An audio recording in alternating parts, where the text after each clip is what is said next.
Hello friends ඉතින් අද එකතු වෙලා ඉන්නවාලා මේසිල් ගේම් චැනල් එකෙන් ගෙන අලුත් වීඩියෝ එකකට. ඉතින් අද ප්ලේ කරන්නේ මයින්ක්‍රාෆ්ට්. ඒ කියන්නේ මයින්ක්‍රාෆ්ට් කියන්නේ මයින්ක්‍රාෆ්ට් එකේ කොපියක් වන ක්‍රාෆ්ට් වර්ල්ඩ්.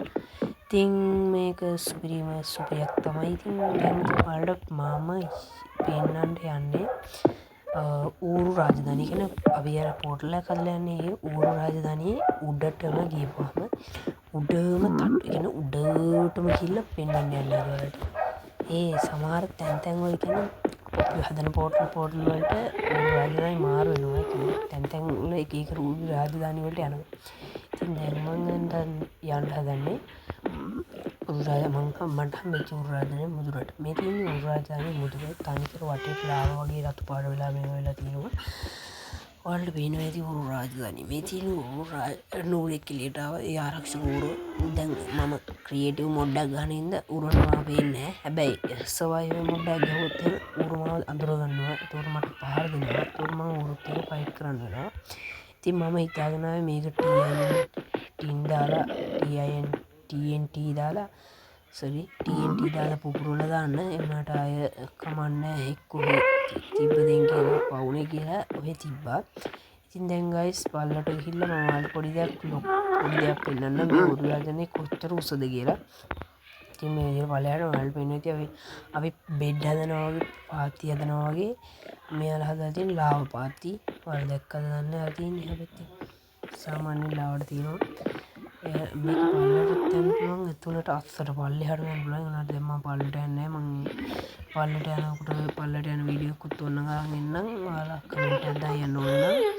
ඉතින් මම ඔයාලට පෙන්නන්නම් මේ ඌරු රාජධානිය කොච්චර උසද කියලා. ඉතින් අපි දැන් බලමු ඌරු රාජධානිය කොච්චර උසද කියලා. ඉතින් මම ඉස්සෙල්ලාම ඌරු රාජධානිය මෙන්න මෙතනින් පල්ලට පයින්නවා. මෙතන තව ඉස්සරහා ඔන්න ඔතනින් මම පල්ලට දැන් පයින්නවා. පල්ලට පැන්නාම පල්ලට පැන්නාට පස්සේ මම ක්‍රියේටිව් මොඩ් එකක් ගන්න ඉඳලා මට උඩටයි පල්ලෙහාටයි පියාඹන්න වගේ මේවා කරන්න පුළුවන්. ඉතින් සර්වයිවල් මොඩ් එක නම් මේ වගේ දෙයක් නෑ. ඉතින් මේ විදිහට පල්ලෙහාට ගිහපුවම මෙන්න මේ වගේ පට්ට උසක තමයි ඌරු රාජධානිය තියෙන්නේ. පට්ට උසක් තියෙනවා මේ ඌරු රාජධානිය. මේක නිකන් වලක වගේ වලක් ඇතුළට වගේ යන්නත් පුළුවන්. වලක් උඩට වලේ ඉඳන් උඩට ආදලා තියෙන මේ තියෙන ඌරු රාජධානිය මුදුනේ. ආද මම වලට වෙන්නේ ඉස්සෙල්ලා ඌරු රාජධානිය පල්ලේ මේ තියෙන ඌරු රාජධානිය තවත් කෑල්ලක්. මේ තියෙන්නේ අර ලාවා බෙඩ්. මෙතන පාලමක් තියෙනවා. මේ පාලම හරහා තමයි යන්න වෙන්නේ. ඉතින් මම දැන් පෝටල් එකක් හදන්න යන්නේ. උනා පෝටල් හදුවම මේ පෝටල් එක ගැන මට පෝටල් එක විවෘත වෙන තැනින් තමයි මට පෝටල් එකේ මං ඉඳපුවම යන්න පුළුවන් යනවා නම් මේකේ හරහා මට යන්න ඕන වෙනත් ගම්මානකට. ඒත් මම ඔයාලට ඒක ගිහිල්ලා පෙන්නන්නම්. මේ විදිහට පෝටල් එකක් හදන්න මේ පෝටල් බ්ලොක්ස් තිබ්බනම් හොඳටම ඇති. මේ විදිහට පෝටල් බ්ලොක්ස් හදාගෙන මේ ක්‍රියේටිව් මොඩ් එක කරන ඕන තරම් ගන්න පුළුවන්.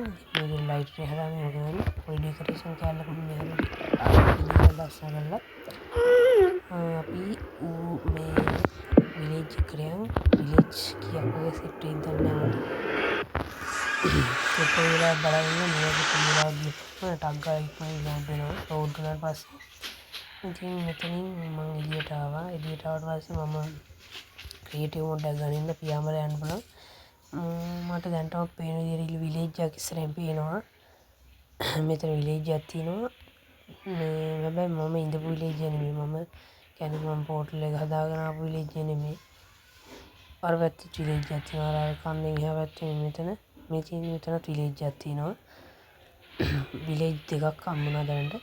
හැබැයි මේ එකක්වත් මම අර හදාගෙන ආපු විලේජ් නෙමෙයි. ඉතින් මම ඒ හින්දා මගේ විලේජ් හොයාගෙන යනවා. ඒතකොට විලේජ් හොයාගෙන යන්න නම් මම මගේ පෝටල් එක ඕපන් කරන්න හොයාගෙන යන්න ඕනේ. මේ විදිහට මම එළියට යනවා. මේ විදිහට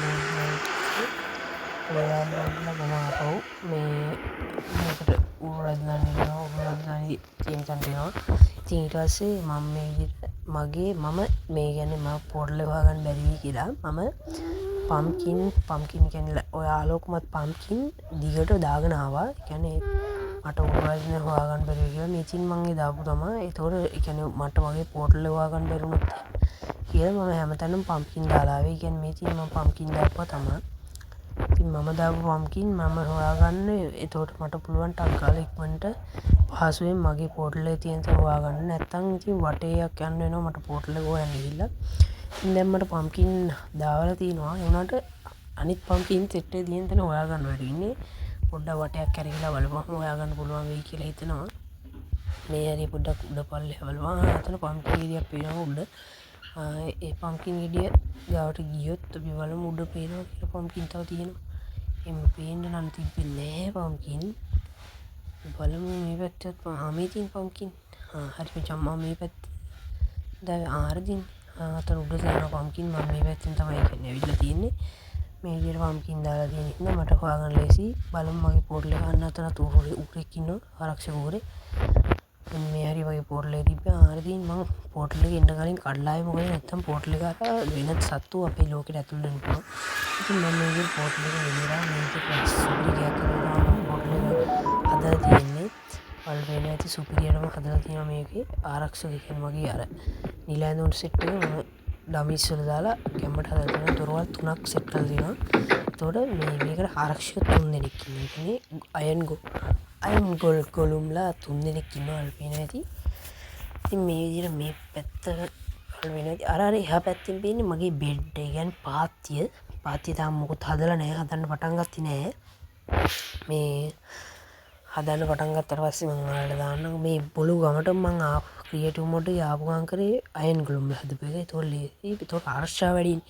අර බෙඩ්ස් ගාවට මම ගිහලා වල පෙන්නන්නම්. බෙඩ් එකේ දැනට පොඩි අප්සෙට් ගතියක් තියෙනවා. يعني පොඩ්ඩක් වතුර තියෙන යට. ඒ කියන්නේ වතුර යටින් දාලා තමයි ඉන්නේ. ඒක වටේට වට්ටක් අතක්. එහෙනම් ඉතින් ගිහලා එන්නම් බයි බයි. වීඩියෝ එක ඉවරයි. මාව සබ්ස්ක්‍රයිබ් කරලා ලයික් කරලා තියාගන්න.